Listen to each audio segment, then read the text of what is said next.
Before I come to the Iran situation, kindly allow me, Honorable Speaker, sir,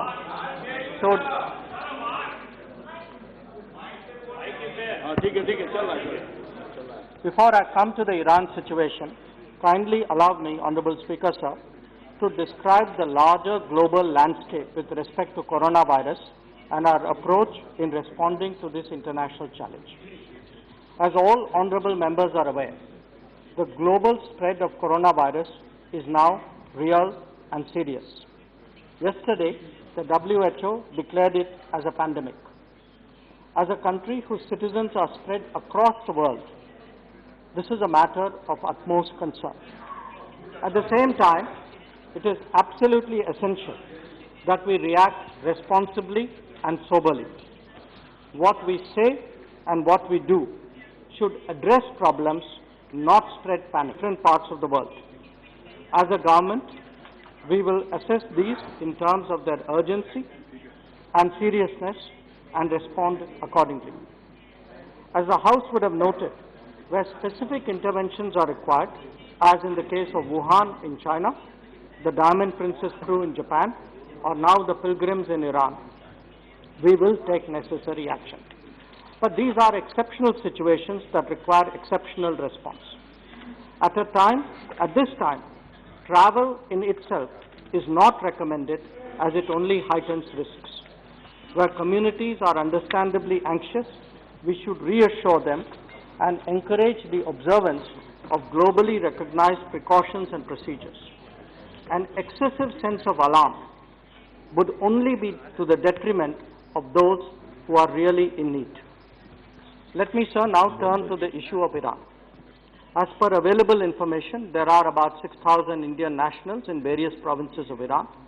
These include 1,100 pilgrims, mainly from the Union territories of Ladakh and Jammu and Kashmir and the state of Maharashtra, nearly 300 students, primarily from the Union territory of Jammu and Kashmir, about 1,000 fishermen from the states of Tamil Nadu, Kerala and Gujarat, and others who are on longer-term stay visas in Iran for pursuing their livelihood and religious studies. As government started receiving information about the spike in coronavirus cases in Iran, as a precautionary measure, direct flights between India and Iran were temporarily suspended with effect from February 27th. Advisories were issued to avoid travel and returning passengers started to be screened. This is an ongoing exercise. Our embassy in Tehran and consulates in Bandar Abbas and Zahedan are naturally reaching out immediately to Indian nationals in Iran and ascertaining their welfare. An advisory was issued asking our nationals to observe appropriate precautions. Emergency contact details of the Indian mission were put out. Embassy and consulate officials have been reassuring Indian nationals and ensuring that they are in good health and had adequate provisions. I mention this as an overall approach, but also with specific reference to the fishermen community whose welfare has been raised with me by some honorable members. Given the large number of Indians in Iran, it was natural we should seek to sequence the return, taking into account their location and exposure. The initial focus is on visiting pilgrims. Many of them are in Qom, where coronavirus incidence has been very strong. The nature of residency also increases the risks of exposure, and age is a factor to be taken into account. As their welfare is being currently addressed, we are now focusing on Indian students. Many of them are studying medicine and are fully aware of the precautions to be taken in this difficult situation. The embassy is in regular contact with them as a group. Our understanding is that the region where most fishermen are located has not been affected so severely. These factors will guide our approach in the coming days. Over the last few days, government has made focused efforts for the safe return of stranded Indians, given the scale of COVID-19 and its pressures on Iran's own resources. A team of 6 Indian health officials have been deputed to Iran in order to set up testing and sampling facilities there. The first batch of 108 samples were received in India on 7th March. These were tested and 58 Indian pilgrims, 25 men, 31 women and 2 children, who tested negative were repatriated in IAF C-17 special flight on 10th March.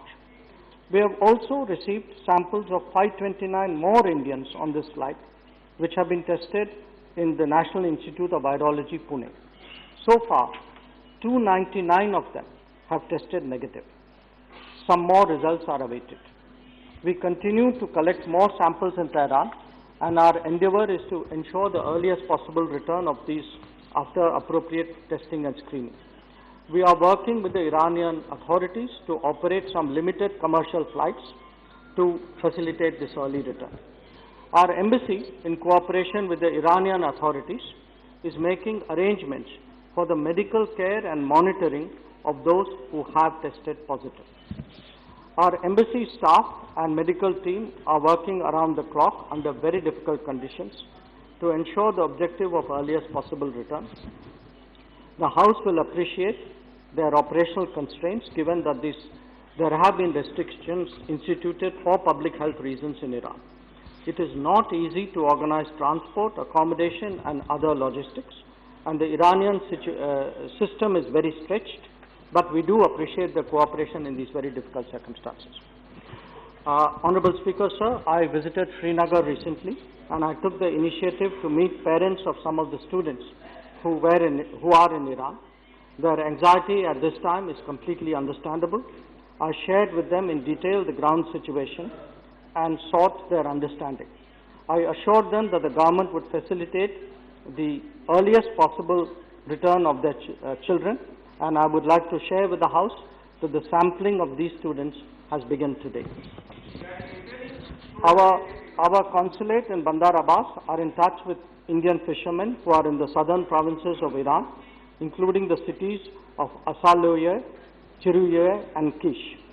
Some of them have been visited and others would be soon. Provision of essential supplies to them is being ensured. As per available information, all of them are in good health. I assure the House we will continuously track their welfare and respond to their needs. Sir, the House will surely appreciate that few other nations have done what we have with respect to end COVID-19. The global coronavirus situation is being monitored on a continuous basis by a group of secretaries headed by Cabinet Secretary and by a group of ministers headed by the Minister of Health and Family Welfare. My ministerial colleague has already apprised the House of measures being taken to control and contain the spread of virus within the country. Prime Minister himself has reviewed the situation from time to time. We have been regularly issuing travel advisories and visa guidelines that reflect the situation in countries of concern. In many respects, India has been ahead of the curve in taking precautionary measures. So, the House should also be aware that in view of the further spread of coronavirus, the government decided yesterday to take more stringent measures in regard to international travel. The reason for this is obvious. All the cases so far have come directly from those who have a travel history. In doing so, we are very clear that we will do whatever we must to ensure that the spread of coronavirus is restricted and that the health security of India is ensured. Let me spell out some of the measures that the group of ministers at a meeting yesterday approved. They will come into effect at 1200 hours GMT on 13th of March at the port of departure. These measures, sir, include 1. All existing visas except diplomatic, official, UN, international organizations, employment, project visas stand suspended till 15th April 2020. 2. Visa-free travel facility granted to OCI card holders has also been kept in abeyance till April 15, 2020. 3.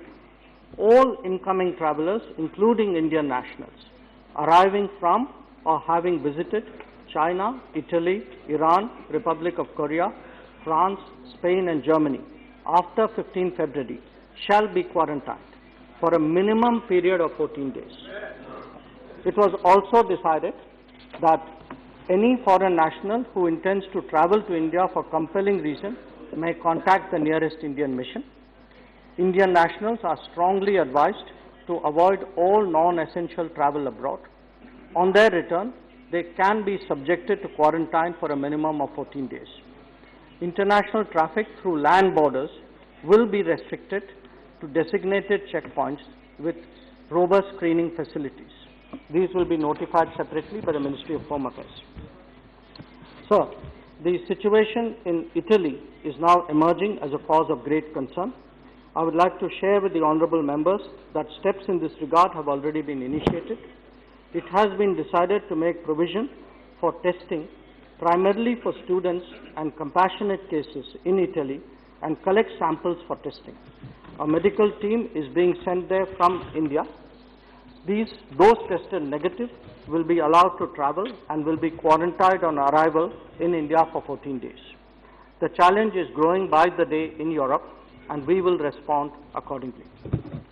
We have appointed in the Ministry of External Affairs a senior official to coordinate our coronavirus response internationally. A nodal office is being established to speedily process requests for assistance that are naturally expected to increase from different parts of the world.